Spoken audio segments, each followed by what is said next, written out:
Hi, y'all. So I want to ask you a question, but I need you to be absolutely honest with yourself. So you've heard it at church, the exceedingly abundantly above all that you could ask, think, or imagine. It's the love, the joy, the peace, the patience, the kindness, the goodness, the faithfulness, the gentleness, and the self-control. In your life, have you experienced that? Honestly, have you experienced that? If your answer is no, then you're probably in the box. And I want you to stay tuned.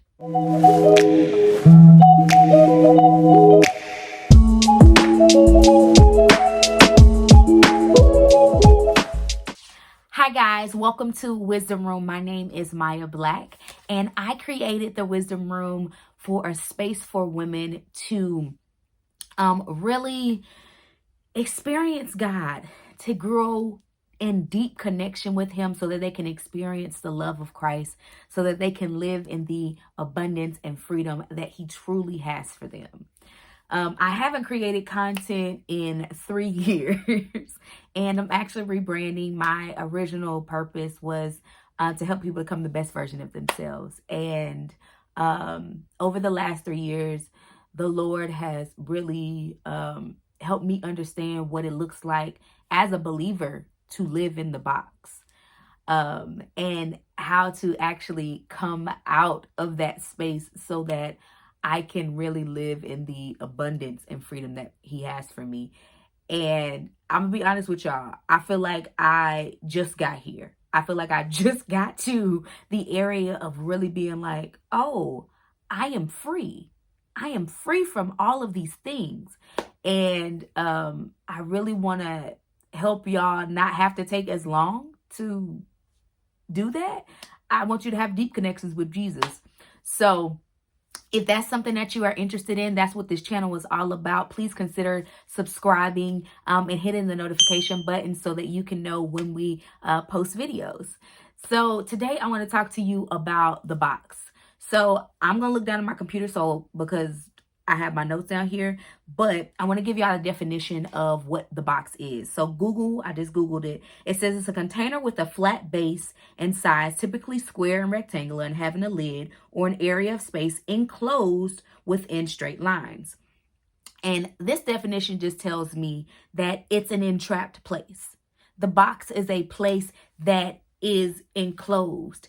It is a place that you don't see light. You probably don't experience life because you sit in a box. And whoa, that sucks.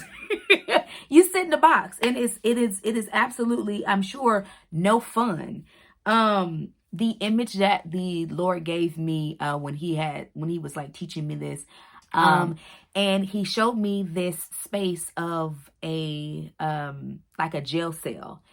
And this jail cell, I was not locked up. I didn't have any chains on me. So imagine like a old time jail cell, like stone. There's one little window over here. We not in new times. For some reason, this was like the old time age, and I was in some historic time with stone walls. It was cold, y'all. I don't know, but this is what the Lord showed me. I was in this jail cell. I saw the chains on the floor, and the door of the jail cell was wide open.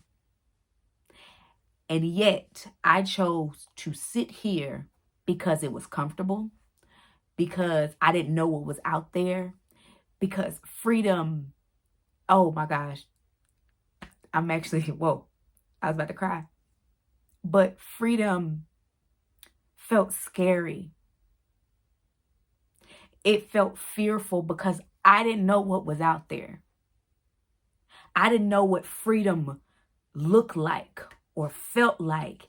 And it was like, I'm comfortable in this space because I know what happens in here. I absolutely know what happens in this jail cell. I know if something drops. I know if this person says this, I know how to respond. It's safe. Oh, so I thought. But fear is a thing that kept me in this place of bondage. Often, just it kept me in bondage. And I think it was a few things that kept me in bondage, right? So perception. So that was a perception of what freedom looks like, or I don't really know, or I'm confused, so I'm just gonna stay in here. I think it's expectations. I believe expectations of what other people have said, expectations of what you thought your life should be, could be, the deadlines and timeline that you maybe put on your life, expectations from friends, and or just what you perceive that people think that you should be. Those things can also keep you in the box. Plans that you have made, an actual plan that you said, okay, I'm going to do this, I'm going to do this, I'm going to do this. And that plan just didn't work out. And you're like, well, I'm just going to continue to stay in the box because still out there. I don't know what's out there because I can't plan out there, but I can plan in here. And I think also people's standards, the standards that people might have on you, which again, I kind of explained that in expectations, but those are the things that can really keep you in the box. Y'all might have some other things. Please put in the comments if you know some other things that might keep you in the box, or that you might be, that fear might be holding you back from, right? And I just want to tell y'all who this is for. So this is for, like I said, I'm a believer. I have been a believer all of my life. I got baptized at 5. I got rebaptized at 25 because, at 5, you may not have really thought about it, but at 25, I really start like actually walking with Jesus, and like actually being discipled to like grow. And I believe that this is for believers that have said, "Ooh, I'm saved." You said, "Pick me. I want to be saved." So God, you confess with your mouth, you believe in your heart that Jesus Christ is Lord, and you said all that, and you like, "Yeah, God, let's do it." But then you stopped right there. Or you went forward and you decided, okay, God, I'm gonna be on fire for you. And at some point you just got exhausted and you stopped running a race. And this is for you. This is for you to say, pick up your cross and keep on walking. Keep on running the race that the Lord has given you, because you are not finished yet. It is time for you to keep on going. So this message is for believers. And if you are not a believer, then Romans 10:9, if you confess with your mouth and you believe in your heart that Jesus Christ is Lord, that he lived, he died, and he is alive today, and you believe that in your heart, then you will be saved. It is that simple. And believers, y'all know, it is that simple that we are saved, but we are saved and we are bound. And that is no way to live. What people haven't done, and what I believe is that you are saved, but you haven't given your life to Christ. And what I mean by that is there are several areas of life that you have not chosen to then submit to the Lord, that you have not chosen to say, God, I put this at your feet, that I'm coming to talk to you and inviting you in that space, inviting him in that space, saying, God, I want you to be in this space with me. Help me to unpack the things that are in here. Help me to unpack the boxes that I have in here. And those areas, mental, physical, emotional, your career, your finances, your romantic relationships, your platonic relationships, a lot of those finding your mind, your will, and your emotions, which is your soul. Submitting your soul to Christ, saying that my mind, I have submitted to you. My will, I have submitted to you. My emotions, I have submitted to you.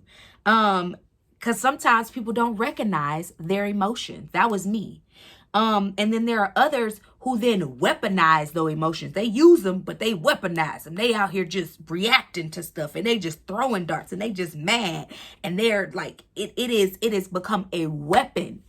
But submitting those things to the Lord so that he can then work in those areas and then begin to sanctify you in those areas of life to make you look more like him. Because that's the whole point of all this, is that God is sanctifying us to look more like him, right? That we want to live a transformed life. it says that he would transform by the renewing of our mind. We don't want to continue to be in this space and stuck in this space. We want to be transformed so that we can live the abundant life. At least that's what I want to do. And I want to help those who really want to live in the freedom and abundance that he has for us. The big point and the big key that I want you to kind of think about is, what area of life are you still in the box?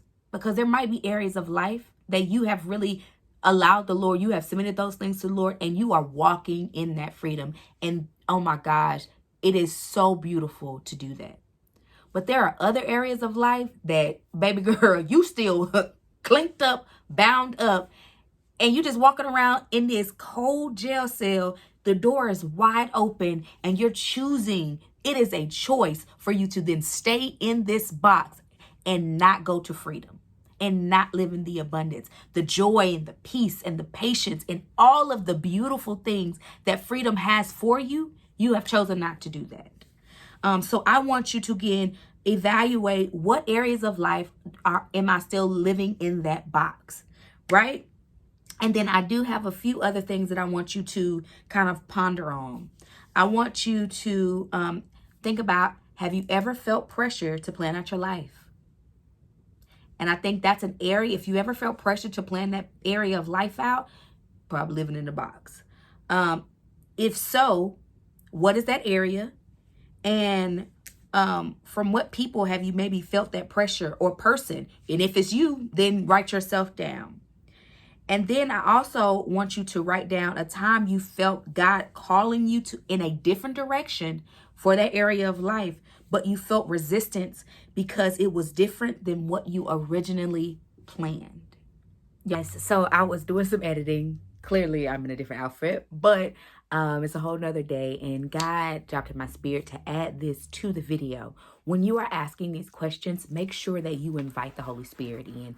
And that's simply just saying, Holy Spirit, can you lead and guide me as I answer these questions so that I can identify the areas that I am in the box? I think this is going to help you become closer to God so that you can walk in that freedom. I really hope that this helped you.